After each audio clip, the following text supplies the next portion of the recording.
Hello. The first part of my story is a little bit sad, but that doesn't mean, I don't want to set the tone that way.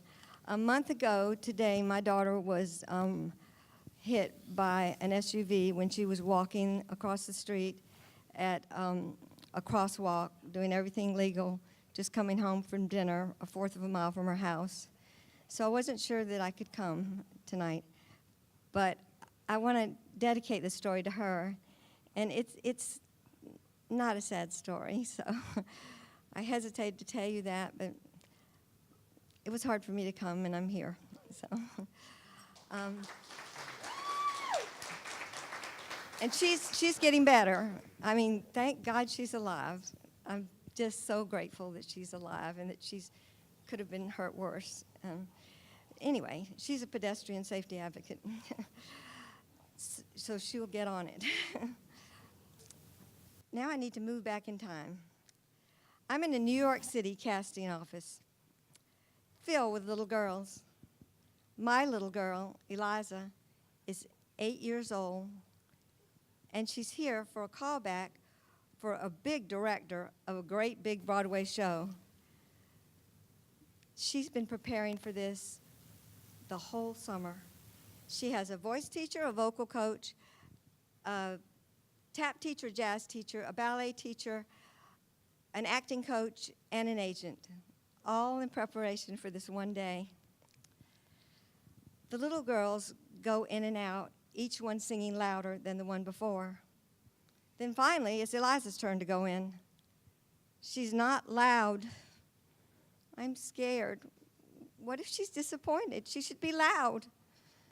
Then she comes out and says, "Mommy, he wants to see you." He is the executive director and producer of Les Miserables on Broadway and beyond. She is auditioning for the part of young Cosette, a principal role. So Mommy has to go in. I walk in, and I immediately drop everything that I'm carrying on the table in front of him and start talking. She loves this show. She cried through the whole thing when she was 4 years old, maybe more.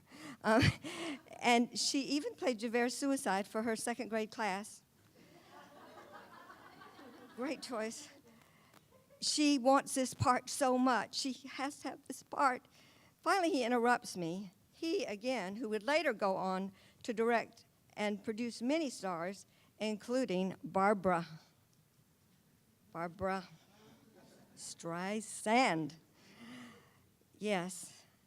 And so I'm a little more shook up. But he interrupts my conversation with myself to say, what would it do to your family if you moved to New York City?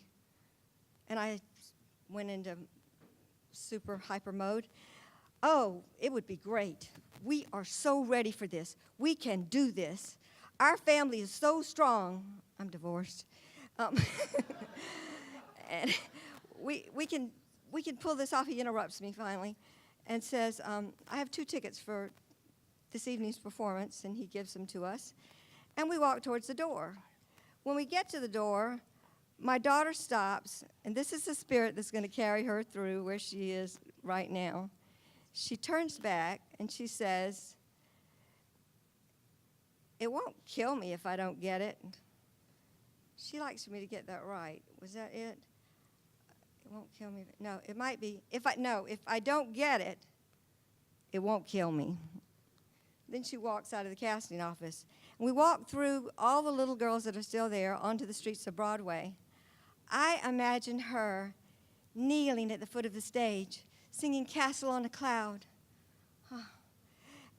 And then having Valjean place the doll in her arms, pick her up, twirl her around, and then whisk her off to Paris.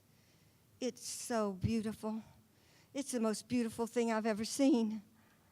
But then I start thinking, oh no, he's asked her, he's given her tickets. How is she going to deal with this? She's going to be so disappointed if she doesn't get it. Oh dear, if she doesn't get it. She's so positive.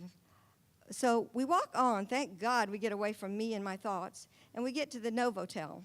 The Novotel is our office away from home, where we love the bathrooms and the phones on the 5th floor. It's a great hotel.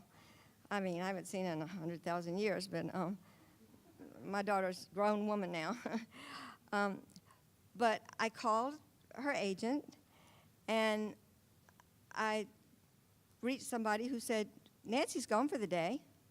And I said, oh, okay. And then she said, well, wait a minute. Let me see. She might be by the elevator. So in a few minutes, Nancy came to the phone, and she said, I'd really like to speak to your daughter. And I said, okay. So I hand my daughter the phone, and I lean in, and I hear, don't go home.